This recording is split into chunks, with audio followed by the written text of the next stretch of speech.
Hey everyone, welcome to Live with DJ Rossstar. Today is Wednesday. It's August 5th, 2026. On today's show, I'm going to talk to the group Pretty Bitter. If you have questions for Pretty Bitter, you can put them in the chat below. Now check it out. This show is on every week, twice a week, but the days and times change. So make sure you follow me here on Instagram to find out who's going to be on the show next. Now I will tell you, next week I won't be on. I'm going to be in Philadelphia, but I'm going to be back the week after with Walter Mitty, and Rufio will be on the show this month. Tom Higginson from Plain White Tees, he's going to be on the show, and also we're going to talk to Summer Brews. So that'll all be coming up in August, so make sure you follow me here. You can also go on my page and check out old interviews I've done. You'll see you'll see interviews I've done with people like Hit the Lights, Less Than Jake, Armor for Sleep, and more. Then, if you really want to see something cool, you can go onto YouTube, look up DJ Rossstar, and find interviews from over 20 plus years ago that I've done with people like Pierce the Veil, Green Day, All Time Low, and more. But it's now 7 o'clock Central Time, and the reason you're here is to watch me talk to Pretty Bitter. But we also want to take your questions. So if you're watching the live show, please put them in the chat below. All right, Pretty Bitter have arrived, just waiting for them to send me the request, and the request is in. So let's get it going. Right there in the comment section.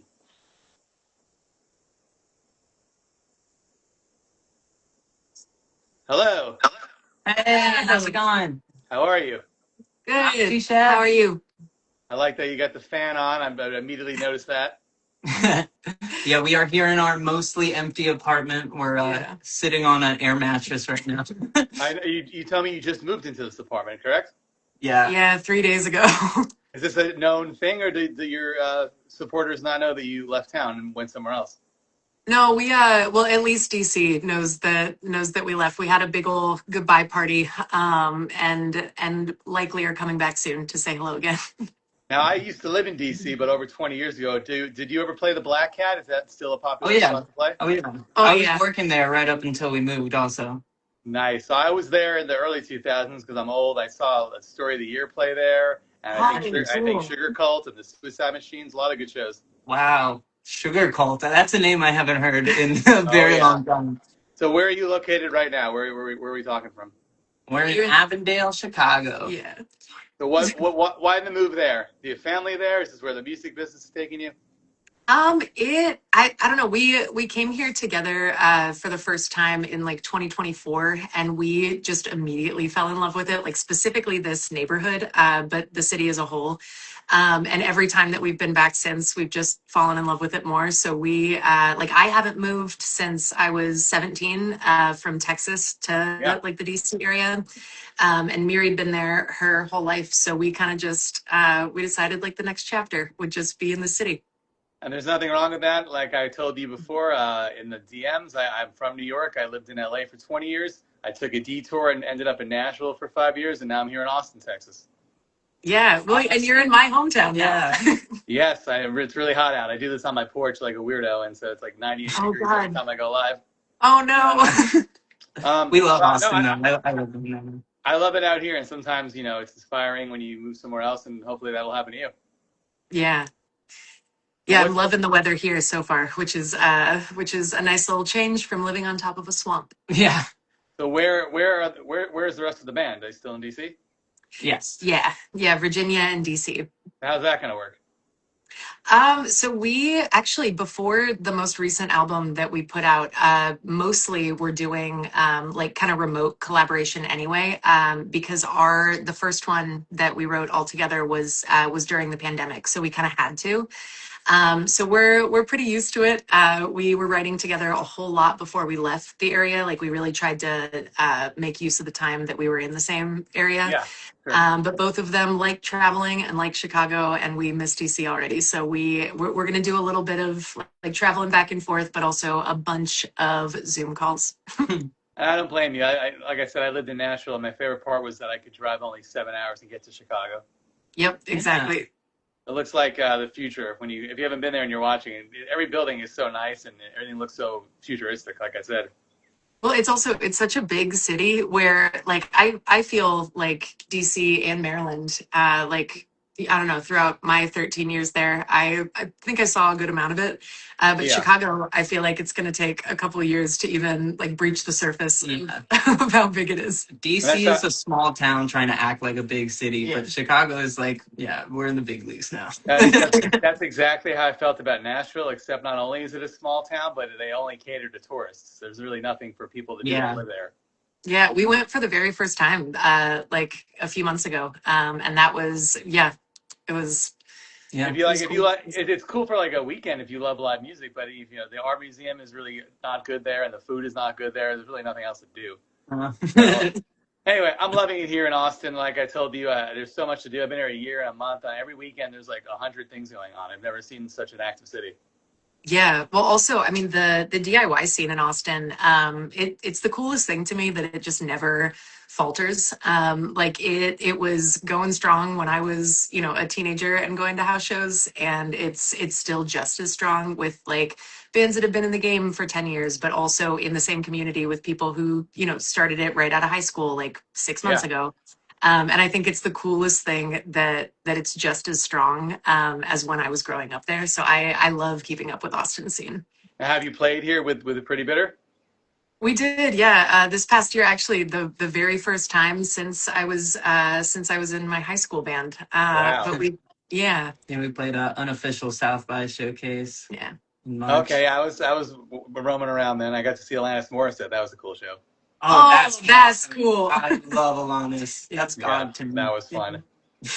So what are you working on the rest of the summer? I was scoping it out. It seems like you have shows coming up, but they're like not really in August. Seems to be like more in the fall. What are you going to be doing right now? We're a little bit in writing mode at the moment. We are, yeah, we're deep into writing what comes next. So we're definitely going to be like primarily focusing on that. But we also have like a couple shows that I don't know, that we get to go back to familiar places and we get to see new places. Nice. So yeah. Are you writing on like a pad and paper or on the computer? How do you write something? Or on your phone? Kind of a lot of different ways. Like oftentimes things will start by like just recording like a voice memo or something like that of like a melody, or like I'll think of a guitar part and just like record it really quick. And then Mel writes lyrics. You kind of combine, you do sometimes by hand, but you sometimes use your notes app for convenience. Yeah. Also, just I like my my memory is like when I'm writing, something can go away as quickly as it comes. So I will use my notes app just to make sure that I can get it out before I forget what I was thinking. Which is the same idea for me as the voice memos. I'll just whip out my phone real quick and be like, oh, like, and then I'll just save it for later until I can actually put it into an idea. And you go back later and you say, what was I trying to do here? Is it easy to remember? Yeah, exactly. Sometimes you don't have no clue what you're doing.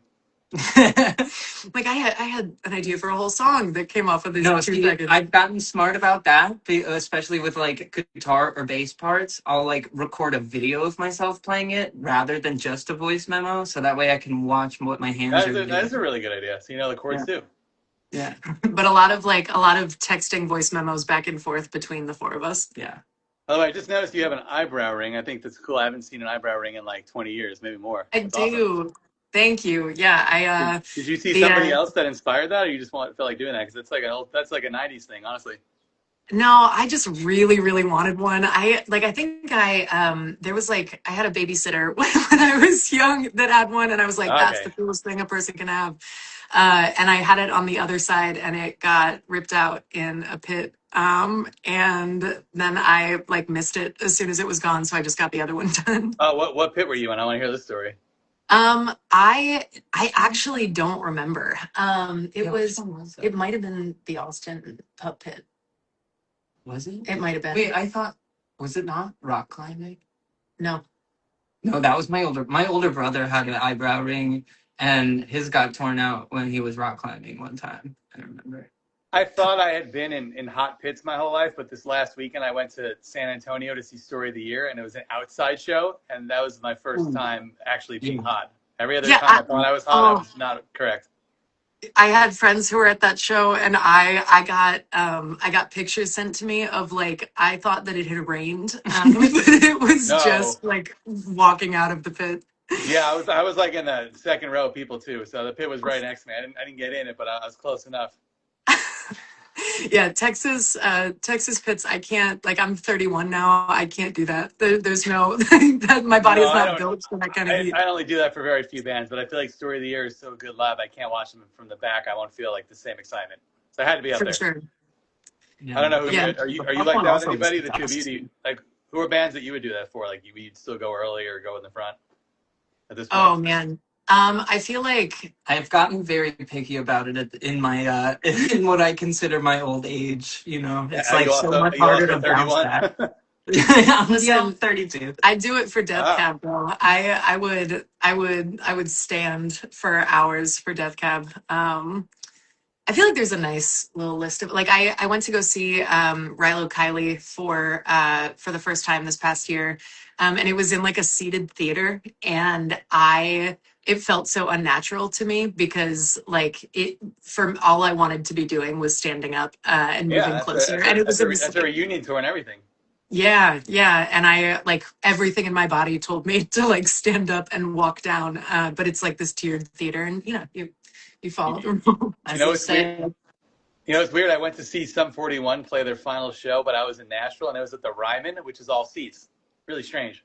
Yeah. So we were uh, all standing, of course, and it was kind of cool because I was like, fifth row and I could see really well. But the whole thing was kind of weird to see a band like that and just be space standing in between, place. yeah. And the, Yeah. and the, and the interrupters open, ska band. You want to dance, and you really can't do that either if you're standing still. Yeah, Yeah, sitting for a ska band feels like that just feels unnatural.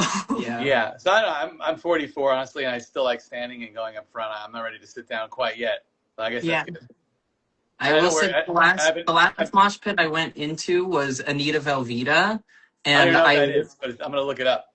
yeah, Anita Velveeta, she's great, one of my favorites. And I did break my hand in that mosh pit, That's but not I good.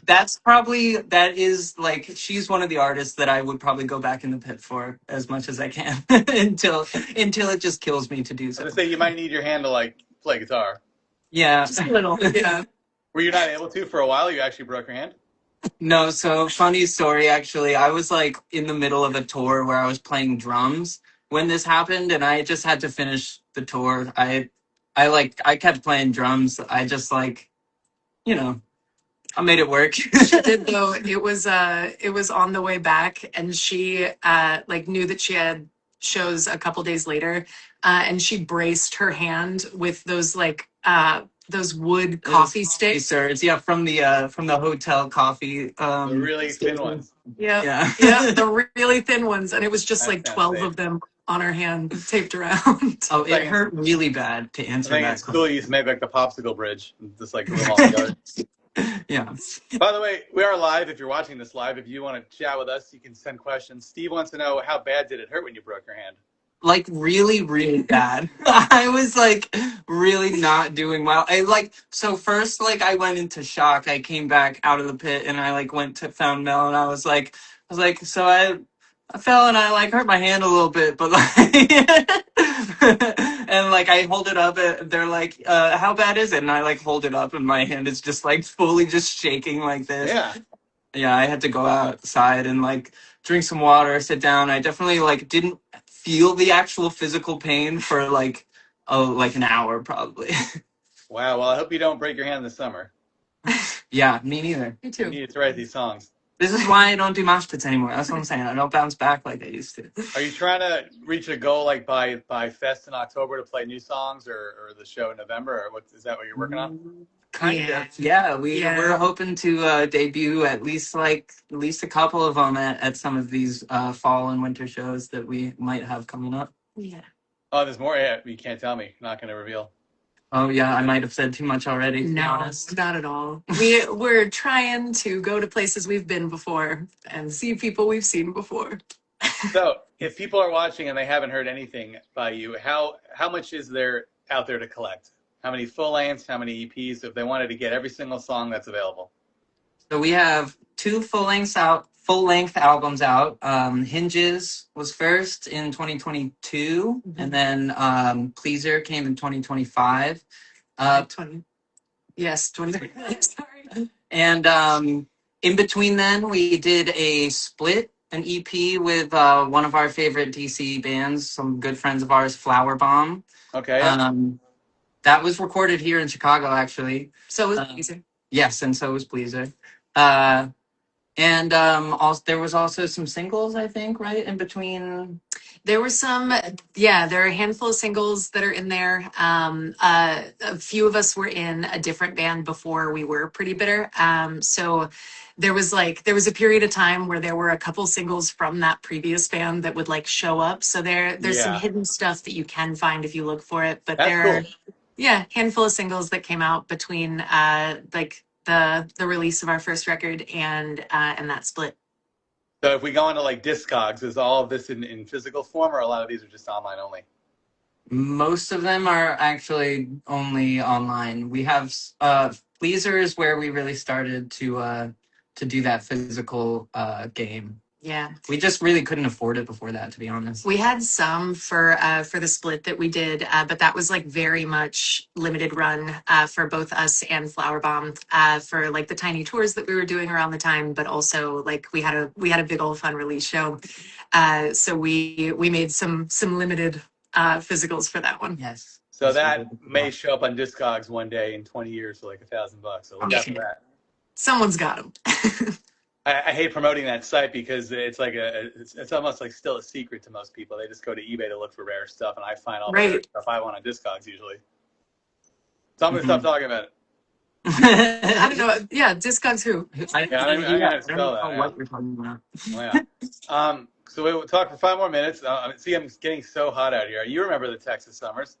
Oh, absolutely. I'm impressed that you've lasted this long outside. And guess what? So I've been running out of like T-shirts to wear on these because I don't buy that much clothes. I don't buy that many shirts, so I'm rocking the long sleeve, and you can't even see that part. Oh my God! Goodness I wanted to like look a little bit nicer with the polka dots. But I was going to ask you. You're going to be writing. So when is the next time people will see you? Can you even tell us the time frame of when you're going to play more shows, or it's also a secret?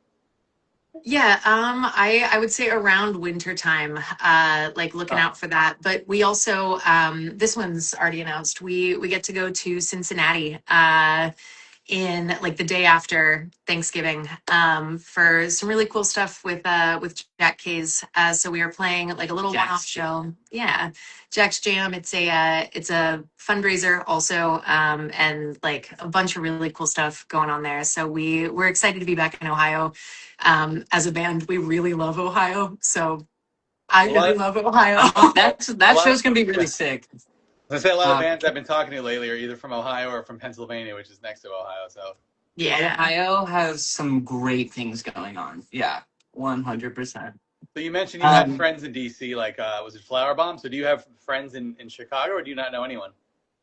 No, we have some friends in Chicago that we've made over the last few years, and also like from very different parts of at least like my life. There are childhood friends that are living here. There are like people that I knew in college who are living here from like completely separate from music. So it's like it's walking into a little like Mod Podge of all these different communities that I think we've built over, however many years. That's great. So I'm going to ask you before we wrap up, since you're from here, you need to tell me some of your favorite restaurants I need to go to, or trucks, or what are the things I may have missed so far in Austin? You might know something I've never heard of. Yeah, I will say that most of like I haven't lived there in about 13, 14 years, but I am obsessed with Matt Sal Rancho and the Bob Dip. We go there a lot too, even though people make fun of it. I don't care. It's great. No, exactly. I could not care less if people think that I'm silly for saying it. Yeah, the Bob Dip I dream of every single day of my life, and every time I go home, I get myself one for only me. And I haven't even had that, but now I'm going to write that down for next time. Yeah. Okay, I'm going to write that down. Bob Dip.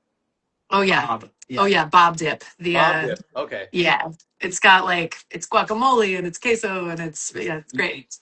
Oh my gosh, used to be Maria's Tacos, but Maria's is now gone, but there is a truck that is called something else now, but it's the same recipes that Maria's used. So if you Google Maria's Tacos, then you should be able to find like what they've turned into now. But it's right over, like it's right over by the by Zach Performing Arts Center, right over there next to the dog washer. And I'll drive anywhere for good food. I've driven over an hour out here. Just we drove an hour to where were we? I think it's to Wahlberg, Texas, for an old German restaurant from 100 years ago. We'll do it. Yep. There's pie that's like 45 minutes outside of Austin that oh my God. And that one, it's the man who owns it. His name is Bud and he's wonderful. And I'm forgetting the name. Have we been there? There's a place over here in Utah that has a giant pie on the outside, like a giant. Yeah, wait, with the vending machine? The pie from the vending machine? No, but I know that is too. That's like the pecan store. Yeah, that's good pie also. Yeah. Oh, anyway, anything else you have, just message me. Let's keep in touch. I want to know. Yeah, I'm gonna look at Maria's Tacos right now. Hey, before we go, thank you, by the way. Can you tell them where they can find out more? Tell them where to get the link tree? Yeah, for sure. We have our link tree in our bio on our Instagram, which is prettybitter.mp3 above. We've got all of our links. We've got ways to say hi. We love to make new friends. And if you have any questions for us, you can always let us know. Yeah, and they are very responsive. I assure you that. You wrote me back right away. I appreciate that. Yeah, thank you. Thank you so much for doing this. And if you watched it live, I hope you had fun. If you're watching the replay, I hope you enjoy it. And I will hopefully see you guys here in Austin soon. Yeah. Thank you so nice much. to meet you. You too. Have a good night. Bye, everybody. Bye.